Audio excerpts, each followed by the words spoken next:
ஜென்ம ஜென்மோ ஜென்மி ஸ்ரீச்சரண் ஸ்ரீ பாக்ய சாய். அனைவருக்கும் சாய் சுப நமஸ்காரங்கள். நிலக்கோட்டையிலிருந்து சாய் உமேஷ். ஸ்ரீ சாயி சகஸ்ர நாமாவளி 202. ஓம் ருணானு பத்த ஜந்தூனாம் ருணமுக்தியை பலப்பிரதாய நமக. பூர்வ ஜென்மங்களில் சம்பந்தப்பட்ட உயிரினங்களுக்கு ஜன்மாந்திர கடன் சுமைகளில் இருந்து விடுபட உதவி செய்கின்றவருக்கு நமஸ்காரம்.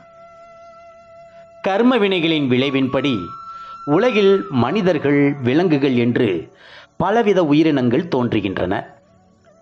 கர்மவினை என்ற ருணம் அல்லது கடன் தீரும் வரை ஒவ்வொரு ஜீவனும் வாழ்க்கையில் இன்ப துன்பங்களை அனுபவித்தே தீர வேண்டியிருக்கிறது. இது இயற்கையின் நியதி என்றும் இதிலிருந்து எவரும் தப்ப முடியாது என்றும் பாபா கூறுகிறார்.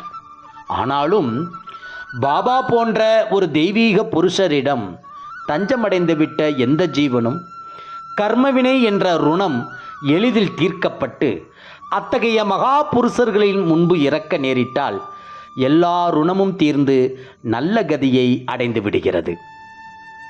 பாபாவும் தஞ்சம் புந்த பக்தர்கள் பலரை தவிர புலி, எருமை, பாம்பு, தவளை போன்ற ஜந்துக்களுக்கும் பாபாவின் சாநித்திய மகிமையால் கர்மவினையாகிய ருணம் அல்லது கடனிலிருந்து விடுதலை அடையும் பலனை அடைவதை காண்கிறோம்.